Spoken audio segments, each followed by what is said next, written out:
This past June, I was taking a walk with a friend near my home when my phone rang. A rabbi was stabbed in Brighton, less than 2 miles from where I was standing. I feared for the life of the rabbi. I wondered whether more attacks might be coming. I thought about the fact that I and my children wear a kippah and walk down the street as visibly identified Jews. Our community security team and the Boston police mobilized immediately. Thanks to your support, as you've heard tonight, we've built a best-in-class community security initiative, and we will keep working tirelessly to make sure that our community is safe. Thank God, Rabbi Naginski defended himself, has recovered, and has become a model of resilience and hope for our community. The image that remains seared in my mind happened less than 24 hours later, the next morning on Brighton Common, in the exact spot of the stabbing. The green was packed with people from across the religious and political spectrum of our Jewish community, along with friends and allies. We gathered, we rallied in a powerful showing of solidarity, strength, and resistance. Every speaker with different words, but the same message. No, not here, not anywhere. We will not tolerate Jew hatred, anti-Semitic violence or rhetoric, demonization or vilification of Israel.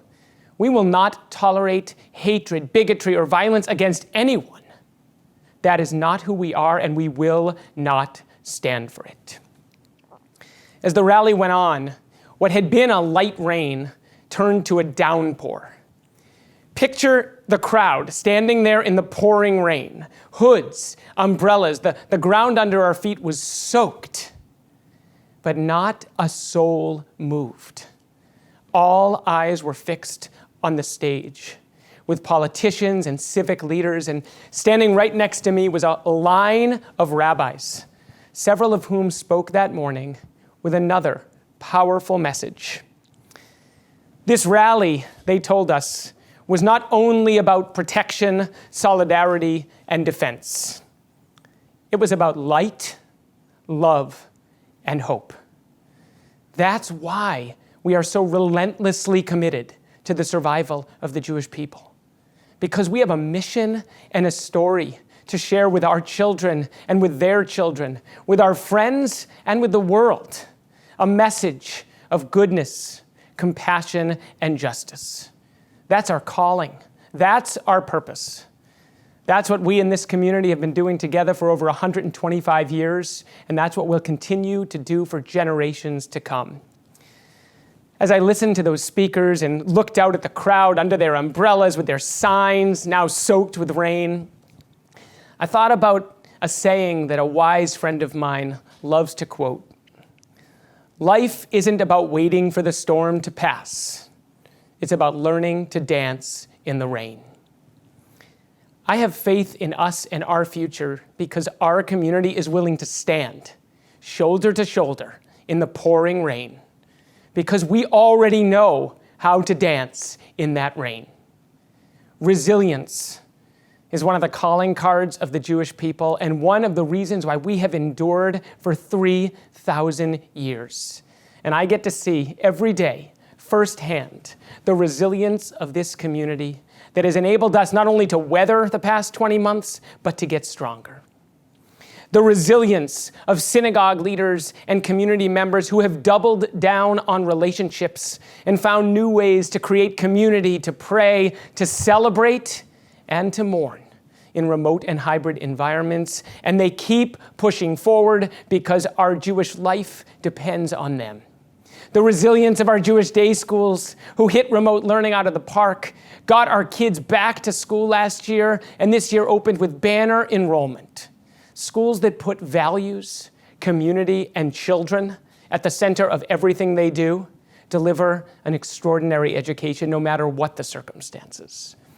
The resilience of our human service organizations that have worked with CJP to deliver over 10,000 hot meals on the Jewish holidays to people in our community who need them most. Every day they are literally saving lives, fighting economic vulnerability, combating social isolation, ensuring that our older generation can age with dignity. And as you heard earlier, I am so proud that with immense gratitude to Sydney and Deanna Wolk for a lead gift of over $2.3 million, we are launching a community-wide mental health initiative because our community can do better, ensuring that no individual or family needs to struggle alone. The resilience of our dynamic engagement organizations that are broadening and deepening connections to Jewish life, learning in Israel, especially for our next generation. That's why Boston sent 130 college students to Israel this summer to intern with Onward Israel, by far the most of any city in the country. And that's why we've partnered with Repair the World to launch a young adult service learning initiative right here in Boston. As you heard from Brenda and Leo a few minutes ago, for so many people in our community, being proud to be Jewish means both loving the Jewish people and feeling a sense of responsibility for the broader world.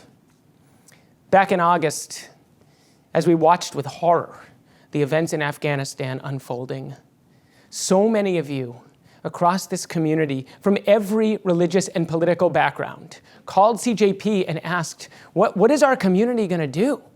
What can I do? Because we know too well what it feels like to flee from our homes only to have doors slammed in our faces. When we see others suffering in the ways that we as a people have suffered so many times throughout our history, we feel an obligation to treat our fellow human beings the way we ourselves would want to be treated. Thanks to the vision, leadership, and generosity of so many of you, we launched FAIR, our fund for Afghan immigrants and refugees.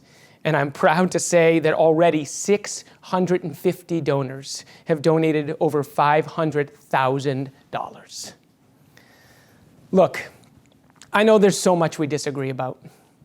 I know that the polarization in this community and in this country can feel insurmountable. But I also know that we must find common ground, because we need one another and the world needs us. We will stand loud and proud to be Jewish, united in defense of our safety and our dignity. And we will stand loud and proud to be Jewish, united in our compassion for human suffering anywhere and in our defense of human dignity everywhere. We will keep striving to be a community where everyone can be their authentic selves and feel a sense of belonging to a greater whole. A community that embraces and values diversity of expression and of thought and of identity, because we know that we're stronger because of our diversity, not in spite of it. A community that comes together for shared experiences, with shared purpose and in shared work, always putting one foot in front of the other, moving a few steps forward, lifting ourselves and those around us a little higher. What an awesome night of gratitude and celebration this has been. I'm so grateful to all of our award recipients. Thank you. Through what you do, and more importantly, who you are, you model for all of us what it takes to build and sustain this vision of community. And I'm so grateful to be on this journey and doing this sacred work with all of you. There will be plenty of storms ahead. I look forward to dancing in the rain together. Thank you.